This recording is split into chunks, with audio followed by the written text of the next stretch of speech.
don't think the present methods of science are equipped to do that. They can't listen. They're unable to listen to other forms of reality, which cannot be represented in the mathematics and the ways of listening and making sense of science. I mean, the reason why economists have discovered emotions is because we bring our emotions to our social economic transactions. What was the point of all this progress? Is this what life is about? And where are my grandchildren going to live? And people are talking like that around here. The systems that we build, because they shine light in some places, it makes us all dig for what we are looking for in the wrong places.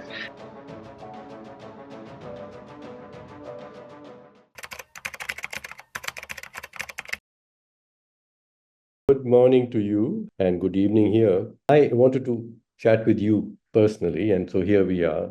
And I'm very grateful to Thinkly for enabling me to have this conversation with you, and it's live. It's a great pleasure, Arun, and I am both. I'm approaching this conversation both with excitement and some trepidation, but we'll see.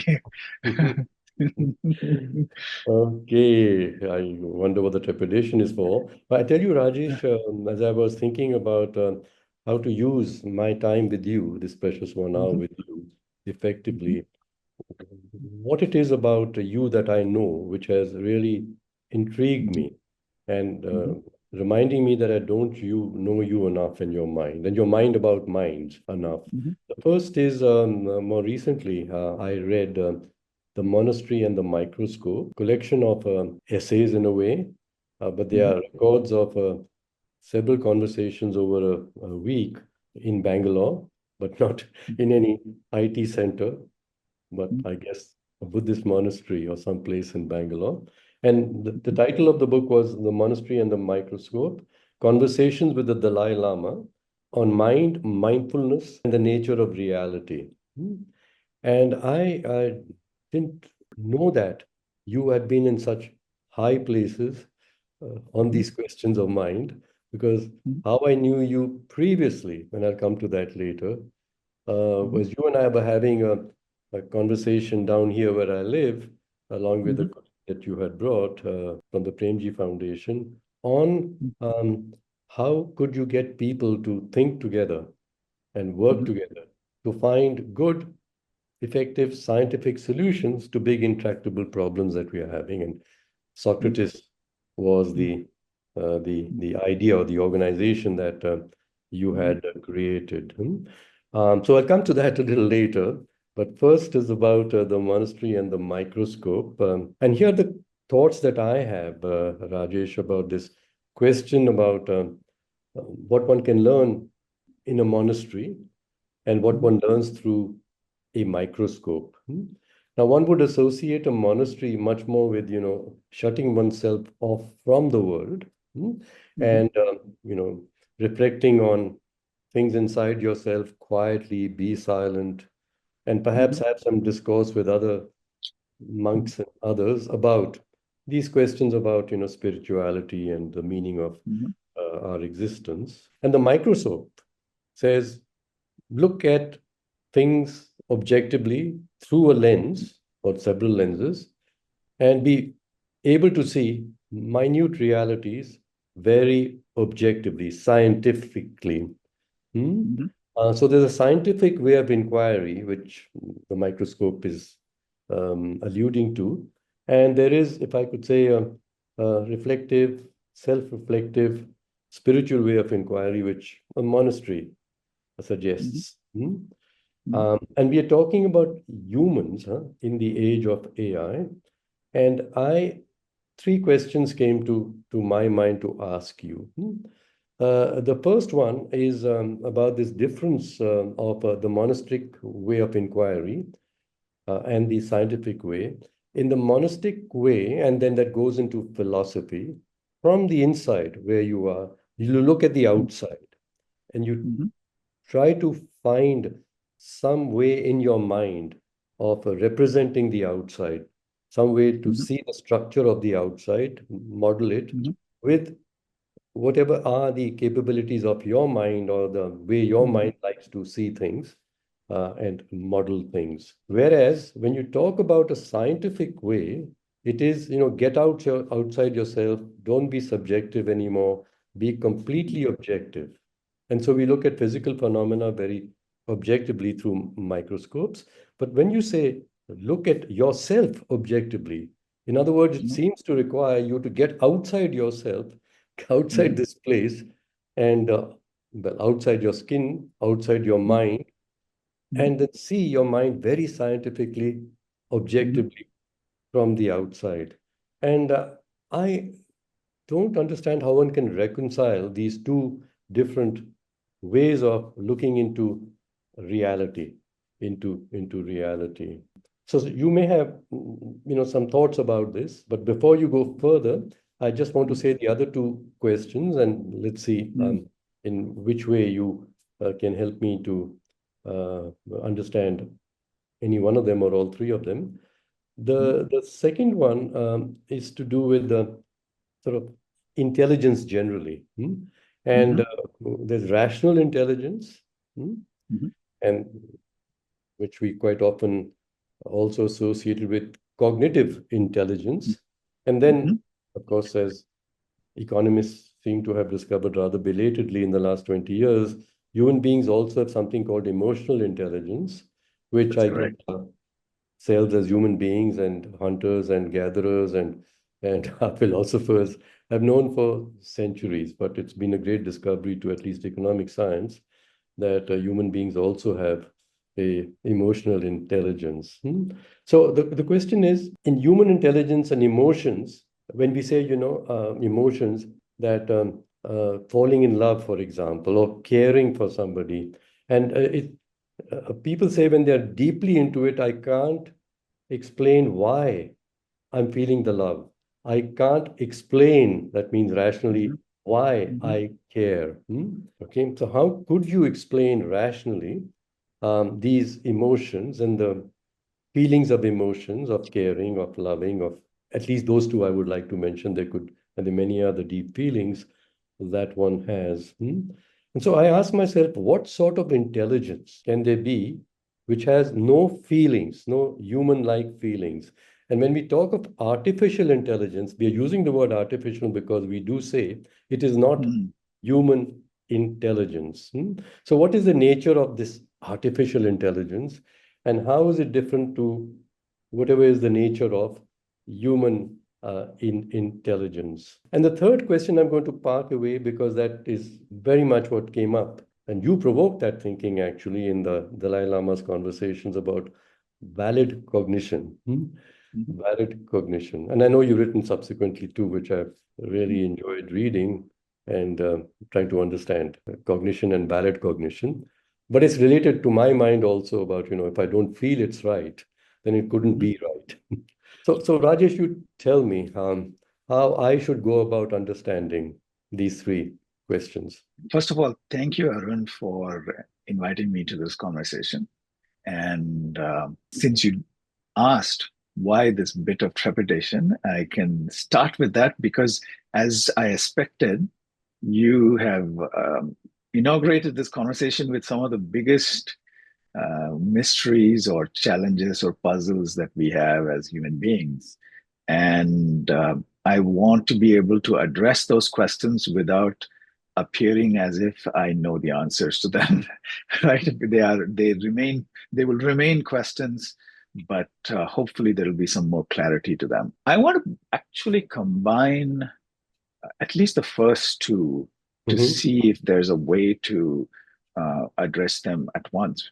The first being, uh, how can we reconcile the inner and the outer, so to speak, right? Especially when it comes to understanding the mind. And then the second being, how do how can something artificial ever have feelings? But maybe more broadly, again, how can we reconcile the cognitive and the affective, so to speak, right? And I might introduce the third, which is the idea of artificial intelligence. Maybe is that something that can give us insight into all of these questions? Okay, so let's see if I can wrap all three up into one puzzle without necessarily solving it. So, what really deeply affected me during my graduate studies, which is what eventually led to that conversation with the Dalai Lama, is that there are highly developed approaches to the mind, some of which are coming from these contemplative traditions, which are first person oriented. And now, of course, over the last century, highly developed scientific approaches to the mind. Let's first recognize that deep insights have been arrived at from both traditions. And reconciling the two, therefore, has value because you want to combine the insights somehow. One simple way to do it, not very exciting, but still I think needs to be done, is what's called through the idea of a correlational analysis, right? Which is to say that let's take the first person experience of which we are both having right now of looking at a screen and noticing visual patterns, seeing faces. So this is what it feels like from the inside, right? We can also, if we were both strapped into MRI machines or something that would be reading our brain waves at this time, we would be also looking at the specific neural patterns that are emerging, right? And so one kind of reconciliation of the inner and the outer is to just see what lights up when you have a certain kind of experience. And maybe sometimes it could be a specific brain area, sometimes it could be a distributed pattern, but some kind of neural signature of your first person experience seems like an obvious thing for us to try out. And this is where not AI per se, but you could say computation in particular may emerge as a glue, conceptual glue, not as a physical glue, a conceptual glue because ideally you might be able to model both the inner first person experience and the outer third person experience using these computational techniques, right? Which is to say, the you can model what is it like to see a face as I'm seeing it, and what is the mathematical structure of that, right? And people have done that. And the person in particular who I really appreciate from this perspective is now a retired Dutch ecological physics savant, Jan Kundering. So therefore, you could model mathematically, computationally what you are seeing when you're seeing, right? And there are some very profound insights there because we don't see in the pixelated way that computers see. So nevertheless, there's a possibility to look at that mathematically, and the same thing you can model mathematically what the neural patterns are, right? And so the holy grail, of course, would be to see if the same mathematics is there on both sides, right? Because then you may have a clue that it's that information that is being carried on both sides that is in common. I mean, that's at least one strategy of bringing the inner and the outer together. And the same thing potentially could be done for emotions and cognitions, right? Which is that, I mean, the reason why economists have discovered emotions belatedly, right, after a century plus of ignoring them, is because we bring our emotions to our social economic transactions. We are risk averse. We take issues of fair distribution and justice quite importantly, right? And so it's not that. So emotions actually are a certain kind of judgment. It's not everything about an emotion is a judgment, but one important aspect of an emotion is a kind of judgment about a situation, right? Friend or foe, good or bad, fair or unfair. These are the kind of judgments that emotions are making. Incidentally, there's a very nice book by Martha Nussbaum called Upheavals of Thought, where she gives a very extended defense of the idea that that judgments are what emotions are, right? I don't quite agree with that, but that's an argument that she made. And again, it may be possible to ask what exactly is the content of the judgment in some computational sense, right? Like, what is it that you're judging? Now, that again can potentially be the link between the cognition and the emotion side of the judgment story, right? There are cognitive judgments you make, and there are emotional judgments you make. Like I can now, which brings me to the third question, right? Which is that the valid cognition is a kind of judgment, right? It's so it again, the idea of judgment potentially unifies a lot of these questions and could potentially be brought into the ambit of a mathematical computational theory, um, which then brings me to the final question that you asked about, can AI feel, right? And it may be that there's an aspect of the emotion, the cognition, which is the patterns that help us judge that the AI might be able to capture. That doesn't mean that it's actually judging. And so it's an idiot savant in that sense, because we may be poor at judging, but we experience that judgment, right? So I may misjudge a person who's in front of me. I may have a prejudice about that person. I may feel like they are less capable than they are, but nevertheless, as a human being, I experience that judgment from the inside. Um, and AI could potentially be more perspicuous than we are, in that it assesses people more accurately than I do, and yet not have any sense of doing so. So, in that sense, it might be best to see them as augmenters of our judgmental capacities rather than autonomous judges on their own. And of course, this is a fine line. Who knows over the next few years how we will be stepping across that line? But that's kind of a pragmatic approach to AI that I am currently taking. You Mm. talked about judgment, and Mhm. I want to examine further the difference between a decision and a judgment. And you talked about earlier when you talked about correlations, patterns, and in which you see correlations, which Mhm. much of our sort of economic analysis is based Mhm. on statistical correlations between things, and we Right. apply that to the social sciences and everywhere. So I'm talking about the way in which we make sense of data. We can have Mhm. large amounts of data for a variety of things, and Mhm. we see some patterns in them. One is I can see patterns in them, and we are, I could also make Mhm. some sort of hypothesis that this is the pattern, but then you want to test it out. And I think that scientists do the same. They see a lot of objectively Mhm. observed data, especially when it's about different fields. And then somehow in their mind, they see a correlation between something that's happening in this field, the science, and something that's happening in the other. And they say, well, these I can often see that they are correlated with each other. And after that, start looking for causation. And this is, Right. I find, the trap, the Mhm. correlation and causation.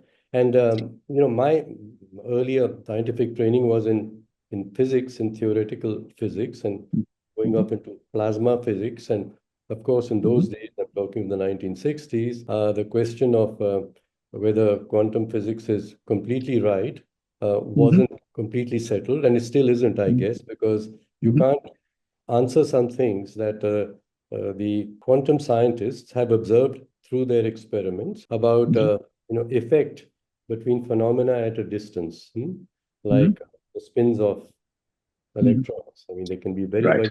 very separated, but they'll always maintain Mhm. their correspondence with each other. If one changes, the other changes instantly, even though they're separated by distances Mhm. which light, which we Mhm. believe cannot or does not, the light as we define light does not travel faster than what Einstein calculated. It better not travel faster, otherwise the whole mathematical edifice will collapse. So there is a constant which is the speed of light, and you can't explain the connection between these two ends through any physical connection Mhm. between them. It is some mysterious Right. spiritual connection between those two. So it's still not answered how that does happen. It's been observed and repeated by experiment. It does so happen. I have been finding that there's some things which we just need to understand that they are like that. These Mm-hmm. things go with those things. It's about going with each other rather than one causing the other. And Mm-hmm. scientific, you say some of these things are so circular in their causation that causes the other maybe in this trigger, when very immediately thereafter the other must cause back, effect back. Mm-hmm. This is the problem with our climate and nature and the problems we're Right. having. That things coexist, and to try to finally describe what is causing the other, you will fall into a trap if you start to expand the period during which you see the relationships and the causations amongst them. They'll be circular back and Mm-hmm. forth. So the method of analyzing Mm-hmm. phenomena around ourselves, the scientific method, seems to want to explain causation hmm, much more than just to accept a correlation, a pattern, and just admiring the pattern that this is the Right. universe and the stars are there and it's so beautiful. Mm-hmm. That. Then we come to Rajesh, mathematics.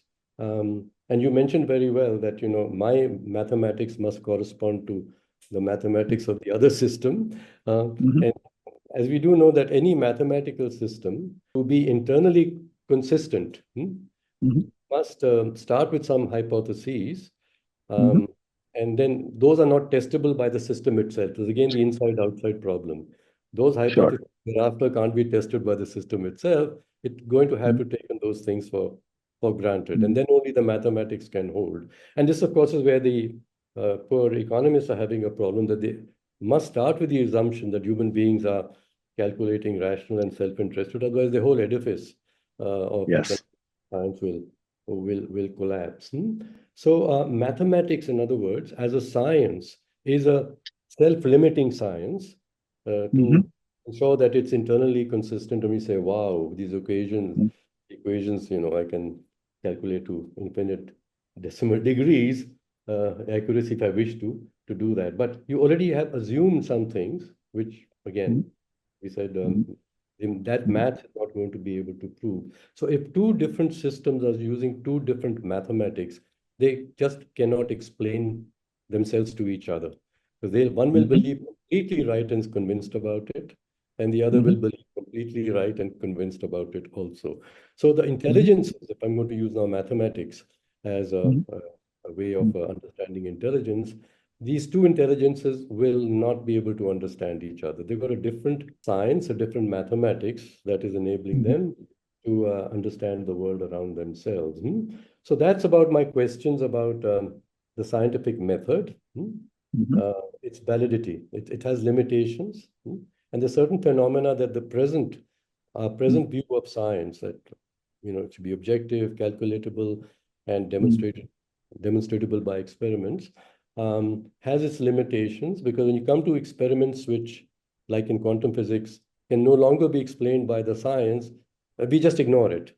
And we just are using quantum physics for what it can be used for, like a technology, without really Mm-hmm. explaining what is the Mm-hmm. quantum phenomena. Hmm? But I want to go to the judgment question also, because it is connected with this.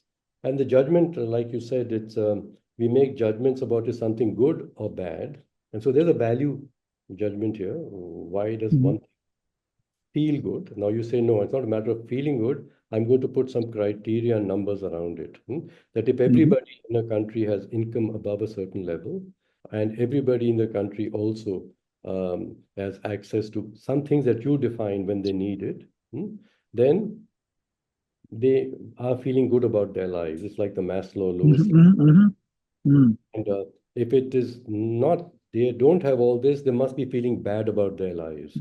But we found out repeatedly that people who have very little material stuff, it's like coming back to the monks in the monastery, that they feel Right. rather good about life actually. And so Mm-hmm.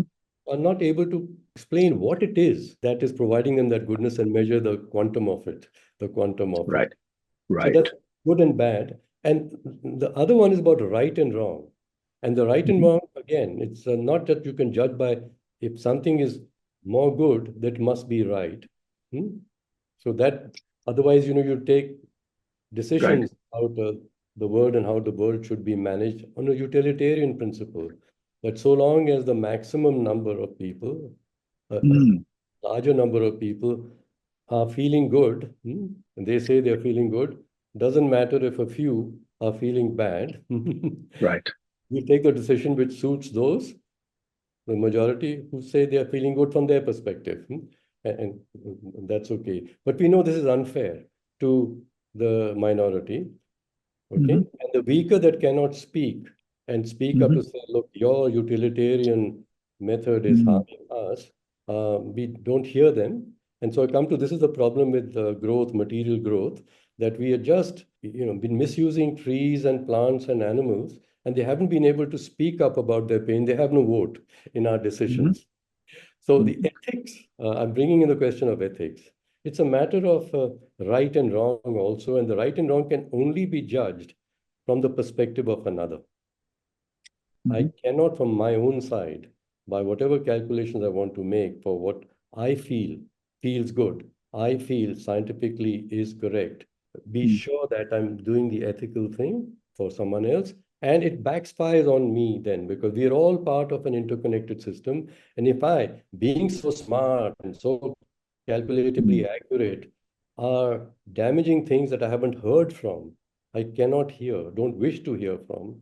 Nature, of course, we cannot hear, we feel with our present intelligence. And they're poorer, less educated people, as we call them. We don't feel it's valuable to hear them because they don't know. They're not smart enough and educated like we are. And this is bothering me that the way we are mhm, our policies, we are getting the most scientifically trained people, the PhDs in mm, different subjects to sort of mm, try and get together, sort of, or they get together, but they sort of are together to make a judgment about what is the best collective policy for the benefit of everybody. And earlier it was we were more concerned only about all human beings being fairly mm, taken care of. But now we're realizing that even the animals and the trees better be part of this model. And I don't mhm, think science is, the present methods of science are equipped to do that. They can't listen. They're unable mm. to listen to other forms of reality, which cannot be represented in the mathematics and the ways of listening and making sense of science. Let me, I don't have a strong response to what you have said besides um, nodding in sympathy with some of the challenges that I wouldn't say all the sciences face, but clearly economics or economistic disciplines have this challenge. Depending on how you think about it, utilitarianism is either the best or the worst thing that ever happened, right? Because utilitarianism, its capacity to turn welfare considerations into measurable quantities to be able to optimize is at one level a great advance because it allows you to build systems that you can say, oh, instead of worrying about this person or that person individually, let's build a system that can simultaneously track the welfare of everybody, right? And try to optimize the welfare of as many as possible. Now, is that a good thing or a bad thing? Depends on whether you are in the majority that is getting more benefits or you are in a minority that is suddenly being discriminated against. And I'm not even talking about systematic discrimination, right? So uh, of course the systems that we built have biases in them, and AI might increase those biases, but even if we didn't have structural biases, there would still be winners and losers, and we don't have a good way of helping the losers, right? And as you know, politics across the world has transformed over the last 15 years because of the systematic nature of who's winning and who's losing. And this is only in the human realm. The trees and the animals are constantly losing, right? Mm-hmm. And that in turn might undercut the very possibility of life on this planet, including human life. So it's a very short-sighted optimization procedure, if I may say so. It reminds me of that Birbal story. I remember hearing about it, reading about it as a child, right? Akbar sends Birbal off to find the 10 stupidest uh, men in Agra. And one of them, is a man who was desperately looking for something. And Birbal goes up to him and says, what are you looking for? And he says, well, I'm looking for this valuable ring that my wife gave me and that I lost. And so Birbal says, "Oh, I'll help you find it too." And so they keep digging for a few minutes, and then Birbal says, "Well, where exactly did you lose it?" And the man says, "Well, over there, you know." And Birbal is like, "But why are we looking for it here?" So the man says, "Well, but that's because that's where the light is. It's dark over there, so there's no way we can find it, right?" And so I feel like sometimes the systems that we build are, because they shine light in some places, it makes us all dig for what we are looking for in the wrong place. Right? So of course, in Birbal's story it's just humor, but sadly in the real world it has quite dramatic consequences for the people who are left in the dark. So yeah, that's my response. I don't have a good, I feel like we don't know how to be much more nuanced, how to uh, actually bring the subjectivity of a tree or a tiger into our consideration. We don't. I mean, whether that will be forever beyond the capacity of science, I don't want to venture into that. But as of today, it definitely seems like a missing Yeah, yeah, piece. yeah. Rajesh, we live in the present, huh? And we have Mhm. to take actions in the present with whatever science is available to us and whatever Mhm. capacity we have in the present. And the thing is, what is the outcome I would like to get from the action I take today? So, who would be in Mhm. my consideration when I judge, is this a good action or a bad action? And so we'll come to that profound question later because that's related to policy making. When you are Mhm. judging an action, the effects on whom and over Mhm. what period are you wishing to Mhm. judge? In the Mhm. stock market, it is, I take something, I'll get the benefit in the next 2 minutes. But when we're talking here about much broader change in the world and policy Mhm. Mhm. strategies, improve the world for everyone, not just my generation, but to ensure that life carries on, means that next generation and the generation thereafter, and all species, because we're all together in a Mhm. system, we all can live healthily and nourish each other for longer. So, yes, the judgment about who is going to benefit from my decision. And in that, recognizing that I am quite limited, I can't make good judgments or Mhm. decisions, and being humble about it. And being humble Mhm. about it. You Mhm. did mention this story, which you said it is Birbal, and Akbar. And I've heard the same story, actually, told in the Persian traditions, as you know, the Sufi Uh, tradition. Yeah, it's also about Mullah something he's called, and he's out Mullah of Nasruddin, probably. Yeah. Mullah Nasruddin. It's a very famous fable there. So there are Mhm. some truths, eternal truths, which Mhm. people have come to in different places of the world, and they're very simple truths.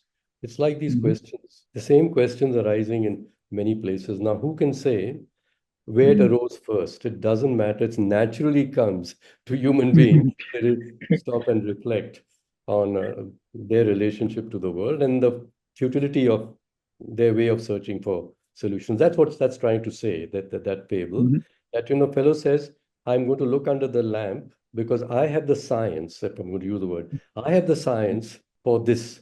And therefore, I'm going to presume that it's here and then look for it Mhm. through that science. But Mhm. actually, the flaw maybe or the problem is somewhere else. And I'm finding this in the case of climate change, Mhm. Rakesh. The Western science, I'm going to, yes, definitely call it Western science, have described the climate system as a system of physics and chemistry. It's Mhm. a flow of energies and carbon molecules, and they Mhm. combine with oxygen molecules and become Mhm. carbon dioxide, and then they get up there, and then they prevent other energy for the sun coming in the same way as it used to, and therefore the Mhm. chemistry of things on the ground begins to change and causes more gases or less gases to go up. It's all the Mhm. physics and chemistry of a very complex system. Mhm. And the models which are talking about please control the amount of carbon dioxide we are emitting and stop using non-renewable hydrocarbon fuels. Mhm. So it's trying to maintain the material composition and energy composition of this complex system and saying we are overusing non-renewables. And by the way, by doing that, we are preventing the more natural renewable Mhm. energy we don't have to generate from our own Mhm. E is equal to mc squared self-sufficient system. It comes in Mhm. from the outside and keeps nourishing us. And so this is Mhm. the model that climate Mhm. scientists are using. It's the physics and the chemistry and the energy and the materials of a Mhm. very complex system. And we know that it's human actions, scientific actions actually, all these cars and Mhm. electrical devices are human inventions. They weren't invented by nature. We invented Mhm. them for our comfort and improving productivity, as we say. And so they're there. And they are, in fact, destroying our ability to live. Mhm. Our Mhm. own conveniences, scientifically developed and introduced to improve our lives, are making it harder for us to live. And not the most contented and rich people. They can talk about it as a scientific problem of more carbon and then ask everybody, including the poorer people, to, for the sake of everybody's future, you better not use any more energy like we did. Because look at the Mhm. consequences of overusing non-renewable Mhm. energy. So make sacrifices for the sake of your future generations and the collective good. And they are saying, hey, wait a minute, I'm living with hardly anything right now. What Mhm. further sacrifice can I make? I've sacrificed apparently enough hmm, to enable your scientific solutions to give you all these comforts, provided you the resources, my labor, the Mhm. resources in Mhm. my surroundings, and you use them for your convenience. So there's a matter of equity and justice here in the scientific solutions. So, but then how does one understand what are the causes of the present climate problem? And I'm saying I have to introduce uh, political forces into them, power, and we're not Mhm. talking here about, energy, physical energy converted into the power of a Mhm. machine. We're talking about human Mhm. aspirations, human frustrations converted into political energy, political power. Right. Right. And that capture of the political power by the wealthy people, the people who were the beneficiaries of those earlier scientific or the present scientific solutions, is unfortunately preventing us from finding solutions which are equitable and the right solutions for the sustainability of the whole. So the Mhm. modeling of the system must include these other forces, which are social forces and Mhm. emotional forces, power, political forces, and certainly I am not aware of any mathematics of Mhm. the sort that we have, which will be able to convert uh, these forces into the currency which is used in the present models of the economy. Because it's the price then of a Mhm. person's feeling of loss of life. Hmm? You have to put that as a force, which is then motivating the person either to comply or to Mhm. not Mhm. comply. And so how do you put a price to that in money terms? And so, Rajesh, as you can see, it's getting more complex because who determines the price of money? Buyers, sellers. And nowadays, with if every currency has to be converted into a dollar, who controls the price of the dollar? So it's a matter about controlling power, controlling power. So if we want to solve the problem which is affecting everybody and in a way which is fair to everybody now, as well as Mhm. going into the future, I am not aware of any climate scientists or even economists on the other side who have put everything together. We get people arguing for equity. We Mhm. get people arguing for, better livelihoods, like social thing. Mhm.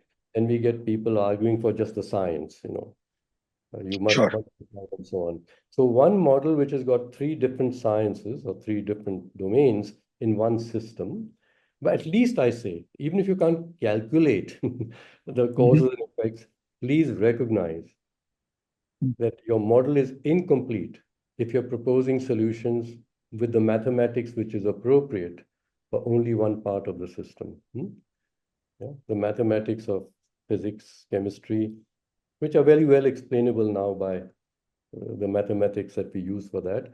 And we are trying to use the same mathematics, like I said, to explain social systems, which got other forces.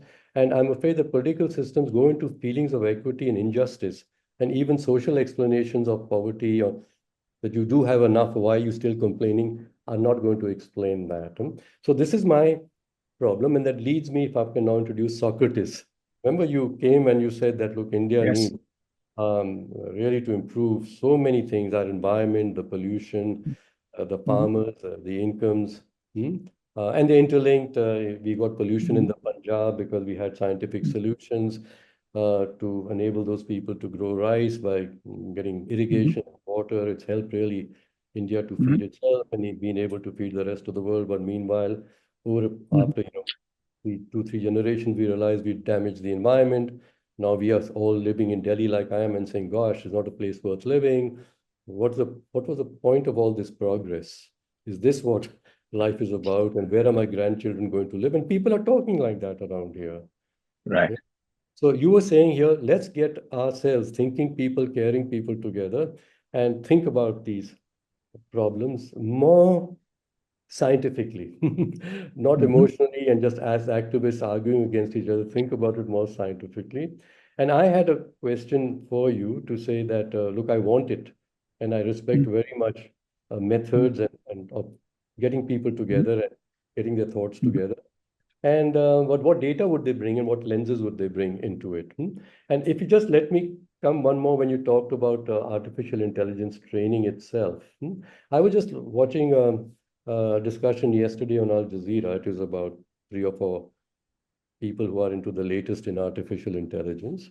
And they were citing several examples about absurd things that artificial intelligence Mhm. does. And here they said that there's something to do with some decision to be taken. I think it's in the United States or Europe. And so now we are saying, we have artificial intelligence models which should be understanding Arabic and also then explaining the solutions in Arabic. And the other ones are sort of in English. And they gave the same question to the Arabic model, and it was about Gaza Mhm. actually, and one to Mhm. the English model. And just the answers were so different that one Right. was seeing the perspective of the poorer Gazans, and the other Mhm. was seeming the right solution from the well-known perspective that we have of Mhm. the world about, who's the Mhm. terrorist here and Right. who Right. from whom. So the point that we're making again is that these models train themselves on something. So one, we had very large language models where you took a lot of examples and said, look, there's a lot of clutter in those models. So why don't you take smaller sets, smaller sets applicable to say particular situations. But when you take the smaller sets means what? They're also taking smaller examples, the smaller sets. So biases are coming in and might make the problem of the world worse. Absolutely. So um, this I'm again cognizant of the fact that we might be running up against our time limits. Yes. Let me say a few things about what it might be to be human in this new age of AI, with precisely what you're saying, right? That it may make existing problems worse. Um, because it is a mirror, and so it'll reflect back what you throw at it. And if different groups of people are throwing different, uh, you know, we, if we were all Dr. Jekyll's, then it would be great. But there are also Mr. Hydes, and we will be reflecting back the worst that we have to offer. So I do. So there are two kind of answers to this issue. One, maybe if I wear my Socrates hat, I would like to say that let us design the AI system to not have those biases, right? That we program the moral. Again, can we really? Maybe not. But can we try to at least program the right ethics into the AI, especially when it comes to these kind of challenges, right? I mean, if I'm trying to build an innocuous technology, maybe. But if we are trying to use AI for complex decision making, right? If we want to, I mean, just today, I read this very interesting analysis. The Biden administration, just as it's leaving, has put in some very severe export controls on the chips that are the heart of AI development, right? So there is, I mean, the fact is that for a country like India to benefit from these technologies requires us to be beholden to countries who are not necessarily going to act in our interest, right? So I mean, this is just the reality that we are going to have to make nuanced decisions on. Like, to what extent do we play? To what extent do we go our own way? These are not questions that AI can't answer. But nevertheless, um, if we, in smaller situations, in situations where, as you're saying, maybe there is data that is agreed upon by all parties, maybe this is the first step, right? Which is that when it comes to a difficult situation, can we at least agree on the data?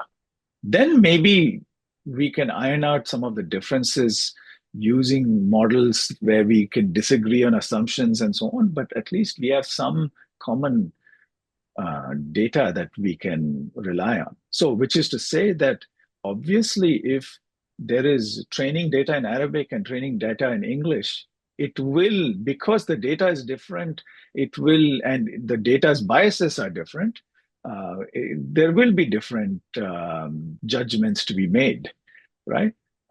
We have to recognize that. But I also think that sadly, this kind of contention is not getting better. And if we think that AI will help us reduce this contention, I think we are it's a fool's paradise if we think that that's what's going to happen, right? I do feel like, I mean, it's a little bit like saying, before AI, before climate change, after all, the big challenge that we faced was nuclear weapons and the possibility of destruction, right? And one of the most, I would say, problematic developments at that time was the idea of mutually assured destruction, right? Which is that if we have so many nuclear weapons that we can wipe them out even after suffering a first strike, then they won't choose to do it. And frankly, that was I mean, it's a miracle that we have survived, right? That Rajesh, Rajesh, I'm despite. going to interrupt you right now. As you said, a mutually assured destruction. So, if the whole thesis is that a weapon has become so powerful that it can destroy everybody, the only way to prevent that party that has the weapon from destroying everybody is to let everybody else also have an equally powerful weapon so they could also have the choice. So, it's like no progress is being made, but we're just preventing further destruction. So, if we talk of humanity and human evolution, we have invented institutions which did not exist before. The idea Right. of having universal franchise and giving everybody equal human rights is not a 1,000-year-old idea.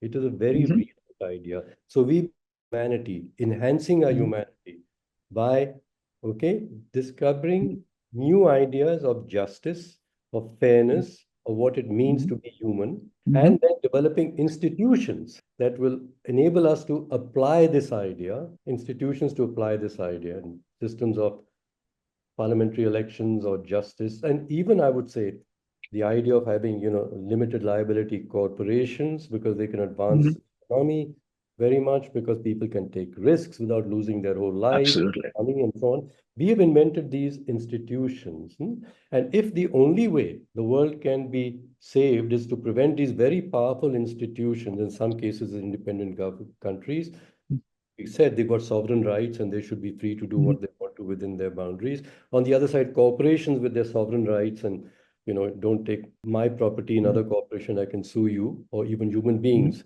interfering with a corporation's rights can be sued by the corporation. We've got competing entities, all now applying the same powerful, even more powerful technologies. What progress Mhm. is this? So this Darwinian method to say the fittest will survive, and then you'll therefore find the fittest. When you talk about the planet itself, we've come to the limit. Now, Right. okay, all of us together can't advance any further by competition amongst ourselves. Technology is developed too far to enable that to be the route, that further technologies are going to save us. Because, like you said about artificial intelligence, is becoming so powerful and can be so independent of even human beings, but it's so powerful in the hands of whoever is at this moment, enabling it to be trained and then, capturing it and applying it very kindly, allowing others to use it, and then, completely manipulating their minds and their lives for its own Mhm. benefit. Hmm? If this is the point we've come to, we have to pause now and say technology, further technology advances, including artificial intelligence, quad technology, intelligence is not the way to solve it. We go back to basic philosophy. And it was, if you Mhm. remember in philosophy, you remember, of course, I'm read it with you, from you. It's not the question of what can be done. Now we can do this, which is what technology and science find answers to. We want to do this. Here's a scientific explanation of how things happen. Develop a technology out of it. Now you can do things which you could not do before. The question is, ought it to be done? Ought it to be done? And to answer the ought it to be done come all these ethical questions.